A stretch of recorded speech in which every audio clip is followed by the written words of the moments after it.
Thank you very much, Brenda. And I want to concur with David. Thank you so much, SCAC, for this awesome opportunity. What a great conference. I would like to talk about a research project I'm involved in called the Canadian Financial Diaries Project. And because of the state of the project right now, it's really in its early period. And so what I'm mainly going to talk about are its goals and then some very preliminary qualitative insights. There's a lot more that we'll eventually be able to share, but right now we're kind of at the early stages. So I want to talk about the plan for the diaries, and then in order to share some qualitative insights, I've actually picked two participants, and I want to talk about their stories. And of course we've got more than two, but I wanted to narrow down on a couple. So what is the Financial Diaries Project about? The goals are to use this method to understand the finances and financial lives of vulnerable Canadians in a rapidly changing socioeconomic context. And we're looking at low-income people and modest-income people. And some of our low-income participants are very low-income, including folks who are working in casual employment and folks who are relying on social assistance. So we have both of these types of folks in our project. Secondly, we want to adapt the Financial Diaries research methodology to include a qualitative and quantitative dimension. Many of the projects in the past have focused more exclusively on the quantitative side, capturing the finances of people, and that's great. We are going to do that. In addition, we're wanting to gain qualitative insights into people's lives.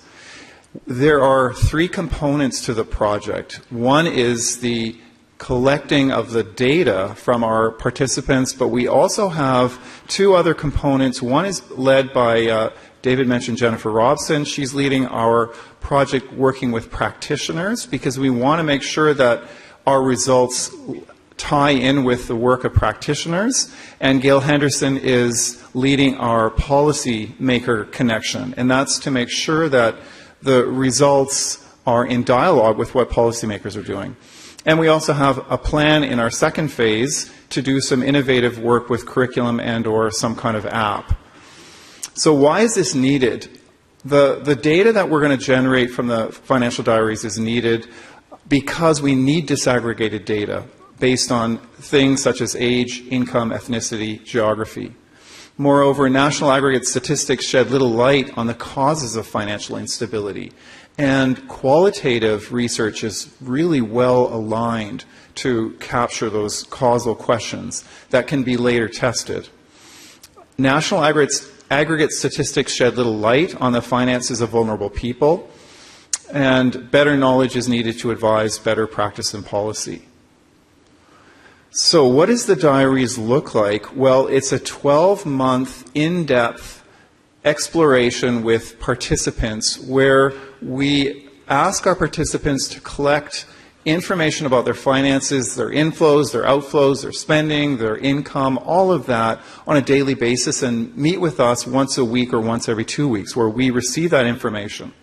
So that's sort of, we're getting that information, but it's also interactive.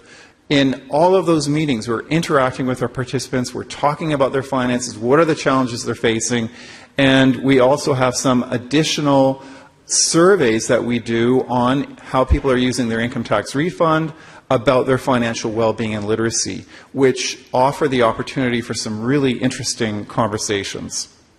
So I mentioned folks, our participants are encouraged to track their finances daily, meet with us on a weekly basis. Yeah, I've gone through that. So it's a mixed methodology approach that we're using. And a mixed methodology approach, very deliberately from the beginning, we have quantitative methods, we have qualitative methods, and these are in the form of the household financial diaries and the weekly discussions. And the purpose of this is to get a better understanding of both the finances and the financial lives of people. So in phase one, we have 25 diarists, and we are in about week 23 on average. Folks have come into the project at different periods, so we'll be finishing up with our first participants next March, but the last of them will be finishing in September. Over 6,000 transactions approximately right now. We have 18 low-income and 7 modest-income participants. Average age is 42 years old. 88% of our participants are female. 12% identify themselves as Indigenous, and 48% born outside of Canada.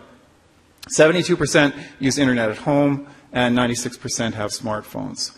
John Cresswell, who is one of the pioneers behind mixed methods as a form of research, talks about the importance in any kind of instructive and deep understanding of a social phenomenon is that we need both data and stories. So that's the beauty of mixed methods, that we capture both data and stories about the phenomenon. What I want to share in the couple of minutes I have left is a couple of stories from some of our, 2 of our participants. And eventually we will have both of these, data and stories. Before I do so, I want to explain, I think, a really important point, particularly when we're working with low-income people. And that is the understanding that different people operate in different contexts. And so one way to contextualize where people operate is their vulnerability context. And the vulnerability context are those characteristics that make the person more susceptible to economic shocks, or in the face of economic shocks, make the person less able to recover. So issues like education, employment, social capital, income, English skills rise to the top. There's 2 sides to vulnerability. There is the individual's decision-making and what they choose to do, and there is the context in which they make those choices. So if you are in a low-income neighborhood where there's not many banks, you're going to have a different context to make your decisions than someone who is in a different situation. And then, in the face of a vulnerability context, people choose certain behaviors.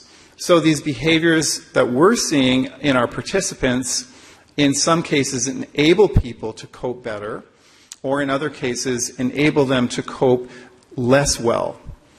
And so we see things like social capital, they're searching or not for work, learning new skills, spending habits, thinking ahead. These are the kind of things that we're seeing our participants, the kind of behavior that we're seeing our participants engage in.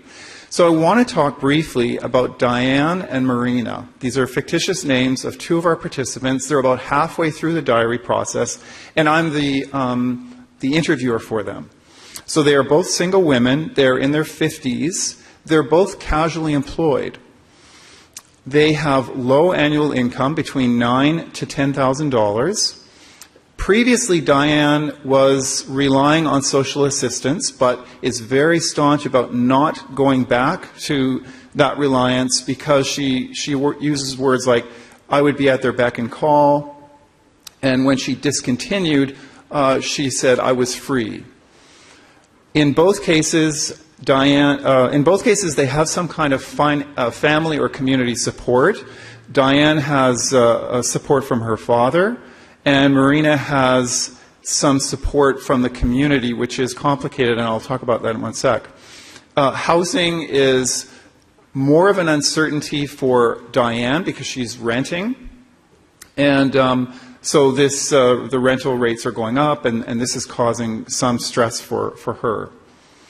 So in the face of that vulnerable context, what I see with Diane and Marina are different ways that they are trying to cope. Some of them appear to me to be more resilient and some less resilient. So here are some examples of more resilient behavior.